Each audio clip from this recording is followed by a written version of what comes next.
Assalamualaikum warahmatullahi wabarakatuh.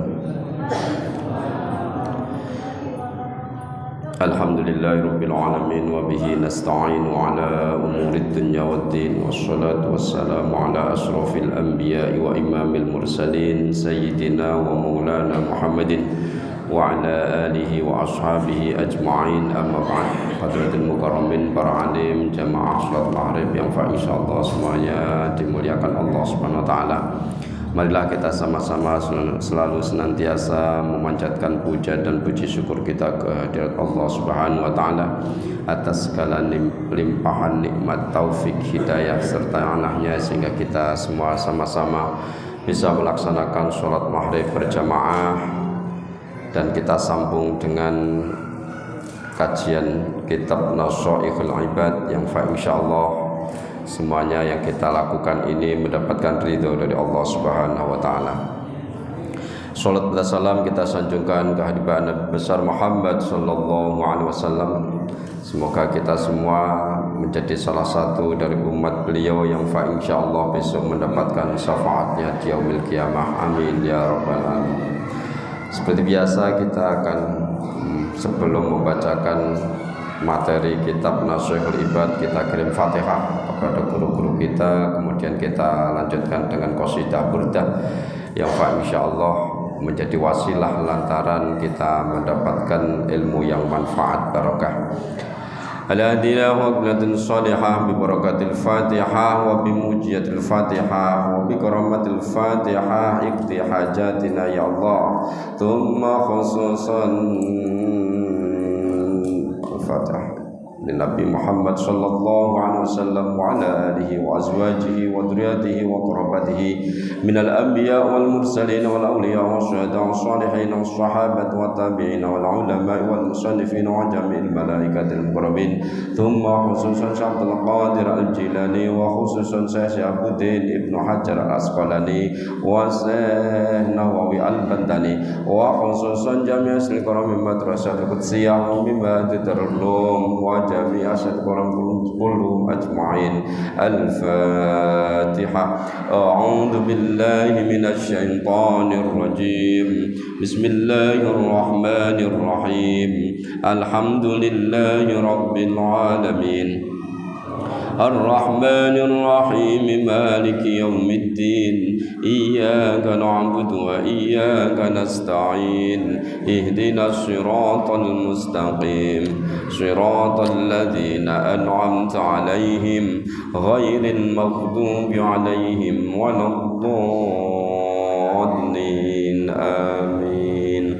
Allahumma salli wa sallim wa barik 'alaihi wa 'ala alihi. Ya Rabbi bil Mustafa balligh maqasidana waghfir lana ma madha ya wasi'al karami ya Rabbi.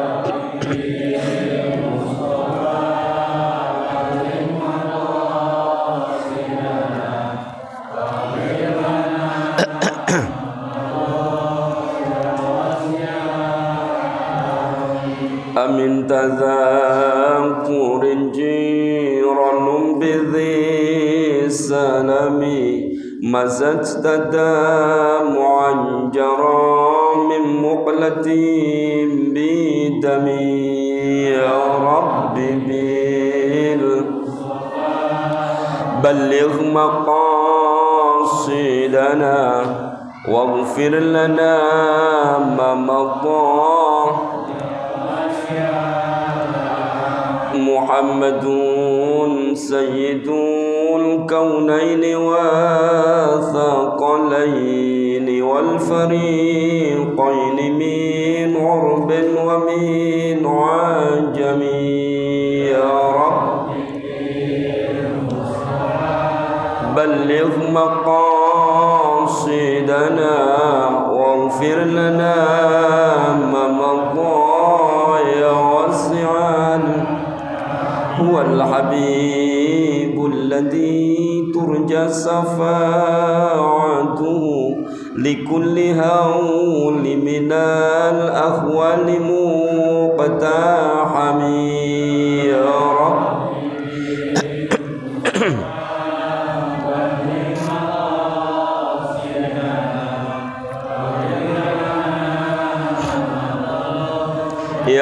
واسع مولاي صل وسلم دائما أبدا على الحبيبك خير خلق كلهم يا رب بلغ مقاصدنا واغفر لنا ما مضى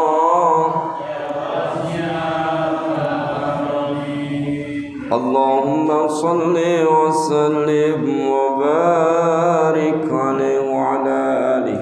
قال المصنف رحمه الله تعالى ونفعنا به وبعلومه في دارين آمين يا رب العالمين. Al-maqalatu tsaniyatu qala Abu Bakar Siddiq radhiyallahu anhu. Makalah yang kedua, Abu Bakar Siddiq radhiyallahu an berkata, al-bakhilu, pelit, medit, bakhil. Apa itu bakhil? Wa huwa mani'u mimma li nafsihi, orang yang mencegah mengeluarkan harta dari dirinya, itu namanya bakhil. Ada bakhil itu macam-macam, Pak.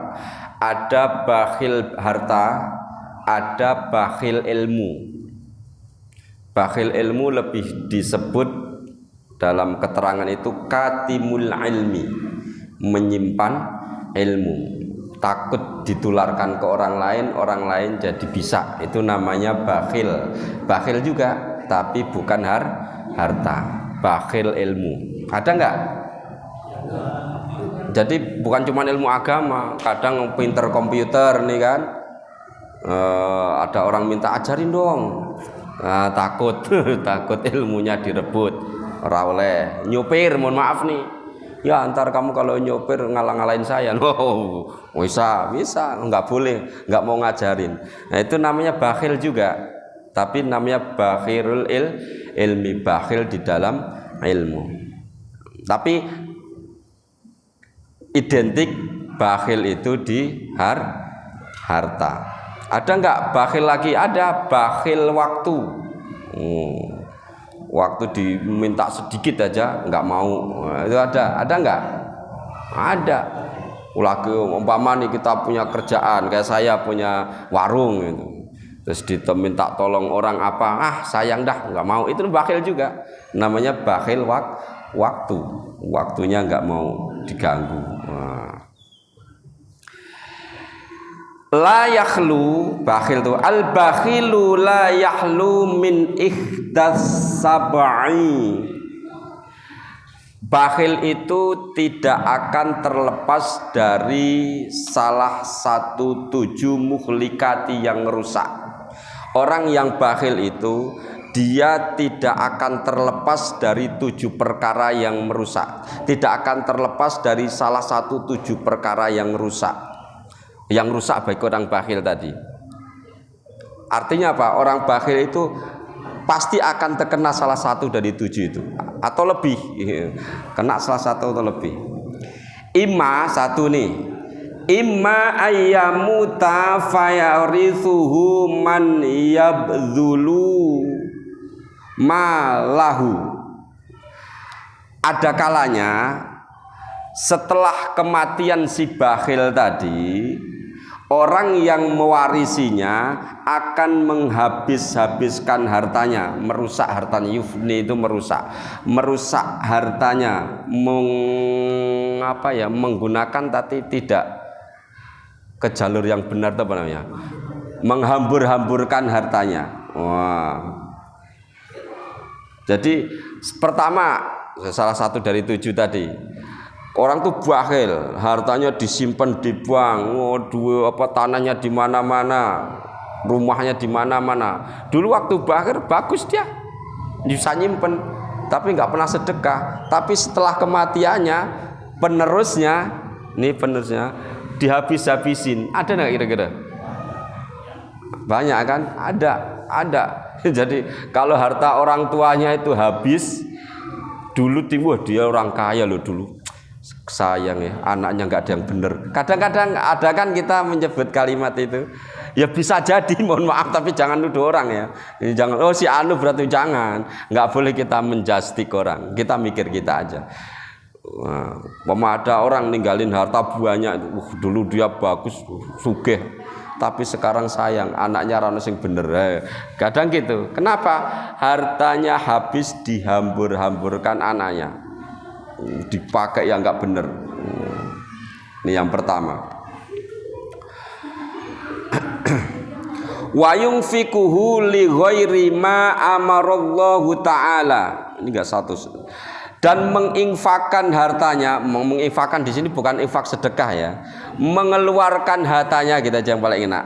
Ayyukhrijuhu, ay mengeluarkan hartanya li ghairi ma amarallahu ta'ala. Di jalan selain perintah Allah. Maksudnya di jalan enggak benar. Duitnya dikeluarkan bukan jalan Allah, tapi di jalan luar dari perintah Allah. Ya mungkin apa kira-kira contohnya? Hah? Ya bisa buat judi, bisa buat invest bodong, bisa apa macam-macam dah. Duitnya itu di jalan yang mubadzir dah. Buat hambur-hamburan, pokoknya untuk macam-macam, mendirikan perkara yang tidak halal gitu, sanggar-sanggar yang haram, wah, karaoke yang nggak bener, bisa jadi. Pokoknya duitnya dikeluarkan bukan untuk jalan Allah. Wah, kalau ada mohon maaf nih, kalau ada tanggapan dangdut, wah nyumbangnya paling gede, wah bisa. Wah, berapa nanti habisnya? Ya 30 juta, udah dah 15 juta sendiri ya. Mohon maaf, kayak gitu itu. Kenapa? Ya karena kalau identik musik dangdut, musik yang kayak gitu kan identik ke perkara yang nggak benar. Tapi kadang mohon maaf, ketika ini jalan Allah, mohon maaf nih, mau ngadain maulidan, mau ngadain kuliah subuh, mau temennya berapa? 20.000, udah aku samain aja gitu. Itu ada enggak? Banyak kan. Kalau untuk perkara yang baik ngelihat yang kecil gitu. Kalau untuk perkara yang jelek ngelihat yang gede, bangga-banggaan. Ini mohon maaf, ini salah satu ciri. Kalau bakhil malah untuk ngeluarin yang halal kayak gitu, wah seneng. Au yusallitullahu alaihi sultanan jairon. Atau orang bakhil tadi hukumannya ya, orang bakhil, orang yang masih hidup masih, tapi dikuasai oleh pemimpin yang lacut, pemimpin yang nggak bener. Dikirimlah pemimpin yang nggak bener, karena mayoritas orang udah pada bakhil semua. Umpama nih, pemimpin tadi fayakhuduhu ba'da tadlili nafsihi fayakhuduhu aymaluhu minhu. Pemimpin tadi seneng tuh ngerampas harta si konglomerat tadi, nggak tahu jalannya, fitnah apa, pokoknya macam-macam dah. Akhirnya duitnya ke tarik. Ada nggak kira-kira? Kalau zaman dulu ada kerajaan, kalau sekarang nggak tahu, alam ya. Zaman dulu kerajaan ada, sedot sama raja, ambil duitnya. Contohnya dulu di surat Al-Kahfi itu kan, yang pemimpin raja yang dolim, yang jair, perahu-perahunya nelayan yang bagus-bagus dirampas, dia nggak memperdulikan. Muhnya orang miskin asal bagus sama rajanya dirampas. Ada raja dolim, ada banyak. Sekarang lebih banyak lagi. Makanya dulu Nabi Khidir perahu-perahu yang bagus, yang punya orang miskin bener, dirusakin, dibolongin, dicatnya bagus, dikeras supaya jelek banget. Kalau orang yang ngelihat mesti Nabi Khidir dolim. Kalau orang yang sekali lihat, nggak lihat pakai mata batin, itu Nabi Khidir dolim. Kenapa dolim? Karena perahu bagus-bagus disusakin. Padahal Nabi Khidir punya tujuan, karena udah tahu, udah dikasih ilham Allah, tahu kalau perahunya itu tetap bagus, maka akan dirampas sama tadi sultanun jair, raja atau pemimpin yang dolim. Wah, dirusakin. Setelah dirusakin, lihat itu pasukannya penguasa tadi, Wah, peraune elek-elek iki. Enggak usah diambil loh, pada bocor gini, nggak jadi. Ternyata ada baiknya. Kenapa? Karena Nabi Khidir tahu, dikasih tahu, namanya ilmu hikmah kayak gitu. Itu dicari ilmu fikih nggak ketemu. Kalau dicari ilmu fikih, yang salah Nabi Khidir, tapi ilmu hikmah Nabi Khidir yang benar. Kalau ilmu hikmah udah susah. Contohnya lagi itu di Al-Kahfi yang masih cerita Nabi Khidir, bocah cilik ganteng-ganteng kayak gitu, dicekik. itu udah nggak rasio itu. Bocah cilik dimatiin, dibunuh sama Nabi Khidir. Ya kita kalau kita sendiri, Nabi Musa ngelihat kan Nabi Musa pakai ilmu syara. Wah, ini nggak bener nih Nabi Khidir nih, bocah dicekik aja ini. Wah, nggak bener nih, udah nggak bener nih. Makanya ketika mau berguru Nabi Musa ke Nabi Khidir, kata Nabi Khidir, apapun yang kulakukan syaratnya kamu nggak boleh banyak tanya. Kalau kamu banyak tanya, udah saya pecat jadi murid. Itu apa namanya, bocah cilik dibunuh, dipenggal lehernya apa dipelintir kepalanya, alam dah, pokoknya dimatiin aja dah.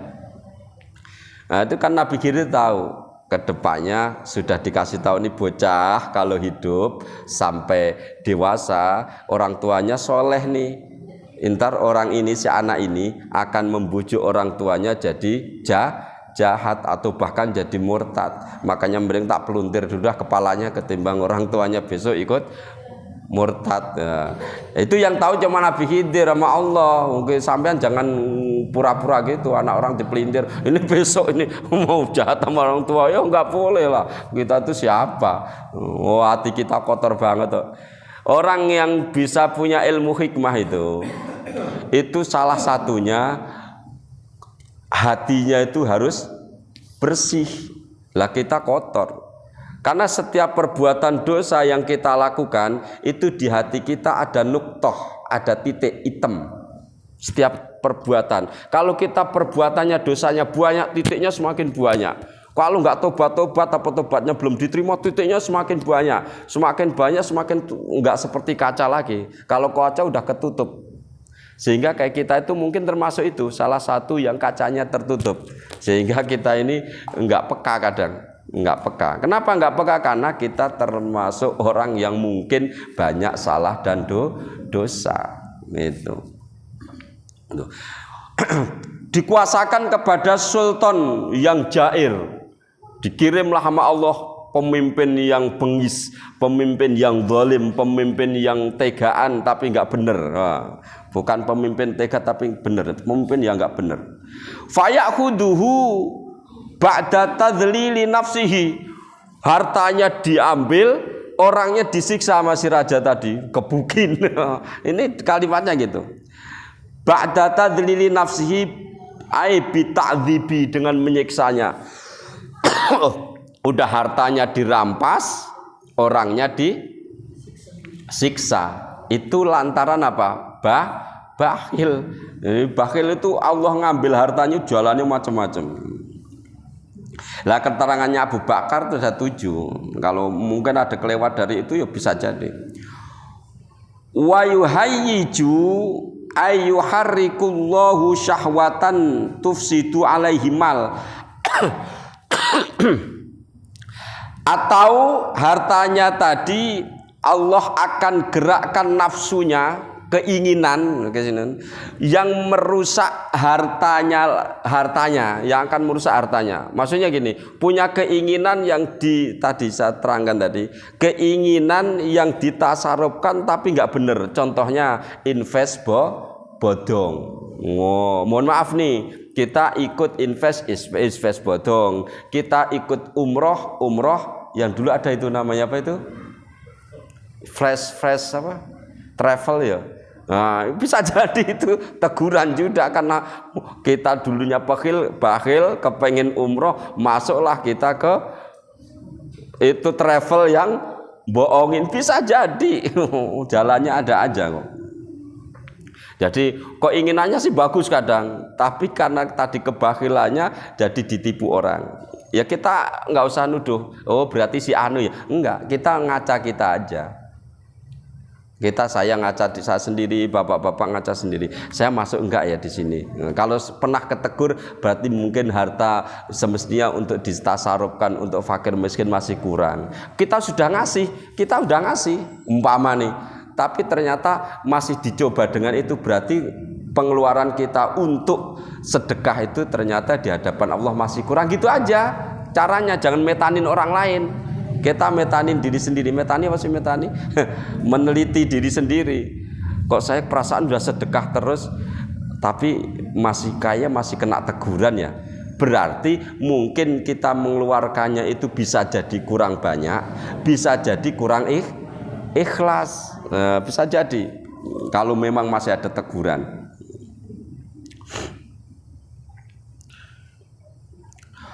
Au yabdu lahu ra'yun fi bina'in au imaratin fi ardi harobin, atau batuk, atau punya keinginan tapi dilaksanakan nih keinginannya, punya keinginan membuat rumah, membangun bangunan rumah atau gedung apa aja lah, bibinain dengan bangunan awan nahwihi atau semacamnya. Kita ada di sono tuh daerah bagus. Kalau kita invest di sono bikin perumahan, luar biasa itu ntar kedepannya. Ternyata di sono itu fi ardin haribin, di bumi yang fasidin, gampang rusak.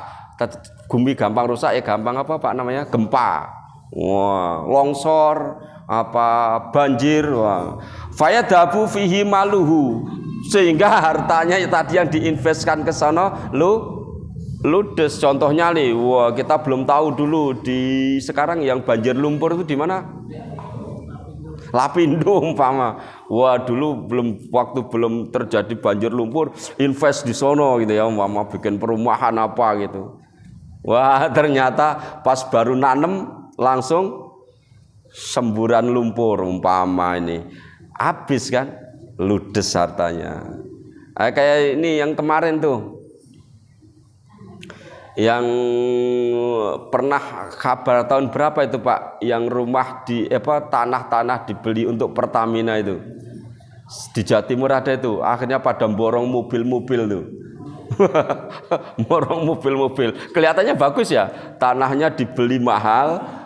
Salah dia menginvestkannya, mohon maaf nih, belinya apa? Alphard, beli mobil bagus-bagus. Lah sekarang mobilnya udah jogrok, tanahnya habis, enggak punya pekerjaan. Kan kayak gitu, mohon maaf. Bisa jadi teguran, bisa ketika dapat rezeki bukannya banyak infak. Akhirnya apa? Banyak pada ngeluh sekarang. Dekat dulu daerah terkaya, desa terkaya ya. Sekarang mohon maaf, di YouTube itu malah paling termiskin. Kenapa? Karena tidak bisa menggunakan. Bisa jadi karena bakhil ketika nerima rezeki.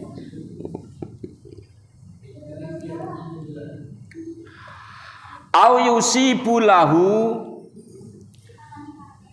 nakbatun min nakbatid dunya min gharakin au harokin au syarikotin, atau orang tadi terkena musibah dari hartanya seperti ya kerem tenggelam atau kebakaran. Nah, ini yang sering terjadi nih. Mohon maaf nih kalau ada rumah kebakaran, rumah orang kaya kebakaran gitu ya. Susah dipadamkan, atau rumahnya sering kebanjiran sehingga menghabiskan harta, itu perlu introspeksi. Harta saya dulu halal apa enggak? Oh halal, ternyata sedekahnya udah benar belum? Nah, ini perlu karena gini, teguran itu masih mending kalau kita masih hidup, masih bisa introspeksi. Lah kalau kayak tadi hartanya ditumpuk-tumpuk, ya kan? Terus ditinggal mati, yang seneng siapa? Anak-anaknya. Anak-anaknya saking senengnya karena duitnya kurang barokah tadi, habis dihambur-hamburkan. Masih mending loh ditegur ketika orang itu masih hidup, masih ada bahan introspeksi untuk mikirin ke depannya. Mohon maaf, kadang kitanya sudah berusaha bagus tapi pelitnya belum hilang, gantianlah anaknya yang ngabis-ngabisin. Anaknya ngabisin buandel anaknya, bapaknya udah ngirit-ngirit, mamanya udah hati-hati banget mengeluarkan duit, anaknya yang hambur-hamburan. Sekolah berangkat, sampai sekolahan kagak. Adanya di mana? Di tempat internet main game. Ada enggak? Banyak. Pamitnya mas sekolah. Pamit sekolah, cakep pakaiannya bener, melicin, setrikaan, sepatuan, tapi bukan masuk sekolahan, masuknya kemana? Tempat main game. Udah gitu, kadang mohon maaf tuh, gamenya game yang online, yang judi, udah ngabis-ngabisin. Kadang kayak gitu. Kitanya kalau sudah gitu gimana? Ya orang tuanya belum introspeksi. Ada yang salah enggak dari diri saya ya? Kalau ada yang salah benerin. Kalau umpama enggak ada yang salah, banyak-banyakin tobat dan berdoa. Ya kita enggak mesti itu pasti doang, ya enggak boleh. Menuduh orang kembali lagi tidak boleh. Kita aja metanin diri kita sendiri. Kenapa ya gitu. Kadang kita mohon maaf nih, anak kenapa diajarin dedel banget ya? Itu kita pun harus mikir. Anak tuh diajarin ngaji dedel, wah iso. Kadang kita harus mikir, apa ya makanan untuk anak saya yang salah? Apakah saya pernah menyuapin anak saya dengan harta haram? Apakah ada dulu zaman saya masih kerja ada sesuatu yang masuk ke anak saya atau ke istri saya harta haram? Itu perlu dipetani juga. Kenapa? Supaya kita bisa cepat-cepat bertaubat. Kadang itu nimpah ke anak-anak kita, Pak. Perkara yang enggak halal itu kadang bisa menjadikan anak-anak kita jadi dedel. Karena ada salah satu ulama itu yang ditanya ketika ngapalin susah, ketika ibadah males, itu yang disuruh neliti apa? Makanannya. Coba kamu teliti makananmu dari pekerjaanmu, apakah sudah benar apa belum? Siapa tahu dari makananmu yang kamu hasilkan itu ternyata ada sebagian harta haram yang masuk ke dalam perutmu. Lah kayak kita kan mohon maaf banyak sekali Pak, waktu kerja korupsi waktu nggak ada alasan apa-apa datangnya terlambat, ntar ngapusi lagi sama bos lagi sibuk di rumah ada ada saudara saya yang meninggal, iya tetangga jauh, saudara muslim ada buat alasan itu ya, artinya kita terlambat aja, aslinya itu terlambat, masuk jam 8 sampai ke kantor jam 8:30, jam 9, itu namanya dosa juga Pak. Itu harta yang kita makan kalau kita teliti-teliti gaji full itu ada yang haram karena ngapusi waktu tadi, korupsi waktu. Tapi kan kita merasa itu halal. Saya juga merasa itu halal. Bohongin itu merasa kita bener. Bohongin itu merasa bener. Yang penting bos nggak tahu. Tapi kan Allah tahu. Kadang mohon maaf, ya dulu saya pernah tuh. Wallahu alam ini halal apa haram itu ya. Dan sampai sekarang saya anggap subhat. Suruh fotokopi itu kalau harga normal satuan zaman dulu Pak, itu kalau satuan 100 rupiah dulu, sekarang berapa ya? 200 ya? Dulu 100 rupiah tuh kalau cuma satu biji. Karena kita fotokopinya ribuan lembar, ribuan Pak, mau buat itu apa namanya demonstrasi apa namanya presentasi itu fotokopinya ribuan tuh. Lah dari tukang fotokopi itu kalau ribuan, kalau di atas 100 lembar itu jadi 75 rupiah.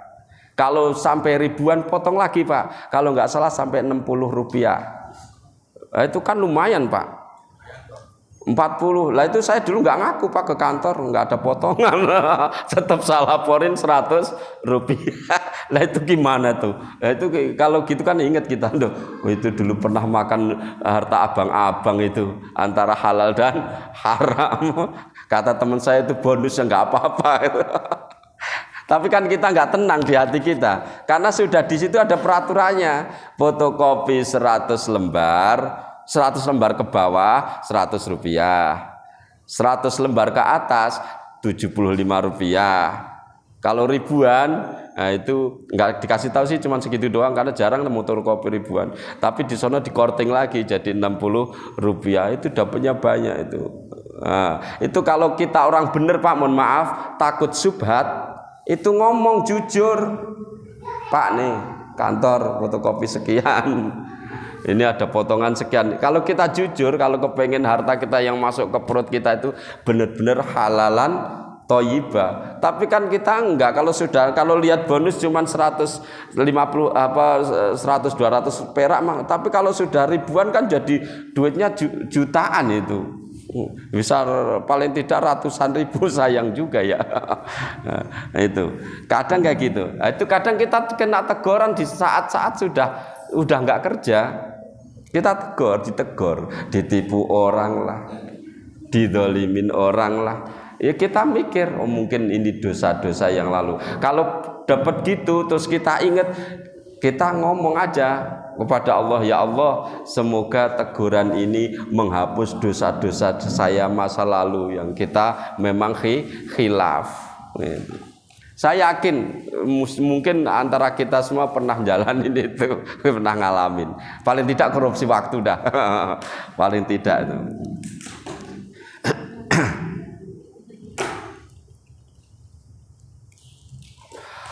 Ausari kotin wama asbahadalik, atau hartanya dicuri, hartanya dirampok. Mohon maaf nih, hartanya dirampok orang. Tadi ditipu ya dirampok, sehingga diambil sama Allah, diambil. Cuman cara Allah ngambil itu wa makaru wa makarullah. Kalau kita bikin tipu daya kepada Allah, maka tipu daya Allah itu lebih sadis. Lebih sadis, artinya gini, kalau kita umpama seharusnya hak kita itu mengeluarkan rezeki dari sedekah kita itu, ada sebagian untuk yatim piatu, untuk tetangga kita yang miskin, janda-janda yang nggak punya, umpama kita awal tuh sayang banget mengeluarkan, itu Allah kalau negur yang diambil bukan cuma jatah itu, lebih. Katakanlah kita harusnya ngeluarin duit 100.000 lah, bisa yang Allah ambil itu bisa 1 juta, bahkan kita rezeki yang kita dapatkan itu langsung disedot habis. Ada kalanya gitu. Tapi ya jangan semuanya dijastik jelek ya. Ada kalanya kita tertipu orang, dicuri orang, itu ada kalanya memang itu harta yang untuk menyelamatkan kita. Bisa jadi. Harusnya kamu tuh saya lindungi, kata Allah gitu, untuk tidak berbuat dosa ini. Kalau kamu punya duit ini, mesti kamu berbuat dosa, saya ambil dah duitnya. Bisa jadi. Jadi jangan semua dijastik karena kepelitan. Enggak. Au yusibuhu illatun daimatun fayunfiqu malahu fi mudawamatiha. Au yudf, udah sampai situ. Atau Allah kasih musibah, illatun daimatun, penyakit enggak sembuh-sembuh. Wah, aku penyakitan nih kena nih. Jangan kayak gitu. Allah uji dia dengan penyakit yang lama enggak sembuh-sembuh, sehingga duitnya, hartanya dihabiskan untuk mengobatinya. Berobat kemana-mana nggak sembuh, sakitnya nggak jelas, diobatin ke sono alternatif enggak juga, bawa ke dokter enggak ketahuan gitu ya. Wah, sehingga duitnya buat berobat terus habis. Enggak ngumpul karena setiap ada duit buat berobat, buat duit ada berobat. Nah, ini bisa jadi juga teguran bagi orang yang dulunya bakhil. Wah Pak Ustadz nyindir saya, enggak, saya baca kitab. Kalau ada Pak Ustadz tidur, enggak, ini baca kitab. Ini kaulnya Abu Bakar As-Siddiq, sahabat Rasul, khalifah pertama. Kalau mau komplain mau kitab ini dah, aku bacain doang. Ada yang merasa tersinggir, wah dia aku sakit gak sembuh-sembuh Pak Ustadz ninjar-ninjar. Enggak. Ini memetanin aja, metanin kita sendiri gitu. Jadi ada yang diuji Allah gitu. Itu teguran mungkin bisa. Kasih sakit nggak sembuh-sembuh, sembuh sakit satu, belum lama sakit lagi, belum lama sakit lagi, numpuk-numpuk, itu ada. Tapi biasanya sakit ini bukan sakit batuk Pak, bukan sakit pilek. Kalau itu mah istri aja gampang, ambil duit 1.000 sama remason, udah kerok penyakit masyarakat umum gampang Pak. Ini penyakit yang susah obatnya yang ini, sehingga berobat melulu, duitnya tadinya banyak habis buat berobat terus ya. Ini. Kalau sakit masuk angin biasa mah alhamdulillah lah, kita sama istri kita udah sembuh ya Pak, sembuh dah.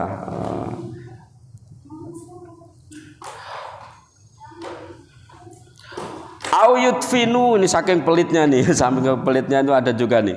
Au yudfinuhu malahu fi maudhi'in minal mawadi'i fayangsahu fala yajiduhu au yamutuhu wa huwa qabla ayyakhudha malahu min dalikal mawadi' fala ya'rifu ahadun maudhi'a dalikal mali. Jadi ada orang yang saking pelitnya tapi kaya, duitnya itu dipendem di mana-mana, dikubur Pak. Wah, mungkin kan ini cerita ini kan Abu Bakar. Abu Bakar ini kan zaman Nabi, masih sahabat Nabi yang paling dekat. Artinya ini masih zaman dulu, belum ada bank Pak. Ini ngomong ini. Kalau sekarang mah kayaknya ya bisa jadi ya. Tapi ini zaman dulu, ini belum ada bank. Jadi punya duit dinar dipendem di mana-mana, takut dicuri orang. Karena saking banyaknya mendem tuh duit dikubur di mana-mana, Allah kasih lupa ini orang. Sudah lupa dia. Wah, tadi duit dikubur di mana ya? Simpen di mana saking banyaknya nih. Sehingga dia lupa. Fanasiyahu, lupa dia. Wah, duit tak taruh di mana nih? Nah, kalau kita kan enggak, yang lupa kan paling kacamata Pak. Taruh di mana kacamata yang mau baca baru puyeng gitu kan? Atau kunci motor yang sering saya itu, yang naruh kita, yang diomeli istri kan gitu. Kunci motor naruh di mana, istri ditanyain mulu. Tadi lihat kunci motor enggak? Ya kamu yang make, kita yang disuruh nyari. Nah, kalau ini orang kaya ini. Orang kaya duitnya dinaran, ditaruh bukan di satu tempat, ting telecek dikubur tapi. Terus fanasiyahu, lupa dia, lupa. Yang bikin lupa siapa? Allah dibikin lupa. Sehingga dia sampai mati lupa Pak, hilang. Nah, kita yang nemu namanya harta karun.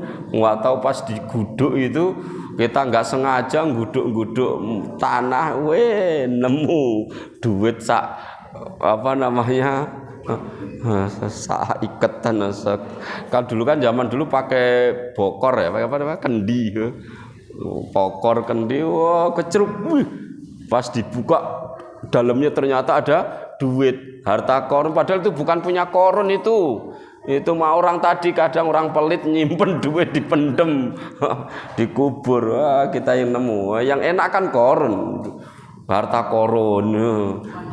Asal nemu harta kependem harta korun. Tapi memang korun kaya, tapi tidak semua harta yang kependem hartanya korun. Fahadhihi kulluhu musyahatun bainan nas. Ini semua bisa Anda saksikan di antara kehidupan manusia. Maksudnya gitu, bisa kalian saksikan sendiri bahwa dari 7 ini mesti ada ngalami. A'udzubillahi minal bakhil. A'udzubillahi minal bakhil. Ya Allah, saya minta perlindunganmu dari sifat bakhil. Kenapa Abu Bakar berani ngomong gini? Pak, pertanyaan saya, kenapa Abu Bakar bisa berani ngomong gini?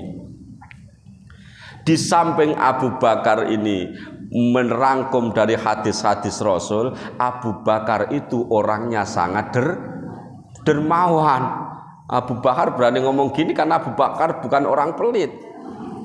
Dia kalau sedekah itu lalu perang Tabuk kalau nggak salah, ketika pas perang Tabuk itu Rasulullah membuka donasi, siapa yang mau mendonasikan hartanya untuk perang, Abu Bakar, ya Rasulullah, saya jami'u malihi, semua hartaku ambil ya Rasulullah untuk fisabilillah. Semua Pak, sampai Rasulullah bengongnya Rasulullah lah, ya untuk anak istrimu gimana Abu Bakar, urusan ada Allah dan Rasulnya itu mah ada Allah dan Rasulnya gampang. Nah, kalau kita Pak, mohon maaf, duit 1 juta diambil 500.000 untuk sedekah, pusing kita. Wah, kebanyakan ini 500.000. Separuh belum berani. 1/4 berani enggak? Masih belum berani. 1/10 rada-rada. 1/10 rada-rada. Tapi kalau paling ikhlas ya 1 juta 10.000 lah. Keluar kelas kita nih Pak. Ya 1 juta ngeluarin 10.000. Paling ikhlas kelas kita. Demikianlah ya. Mungkin ada pertanyaan, monggo. Ya.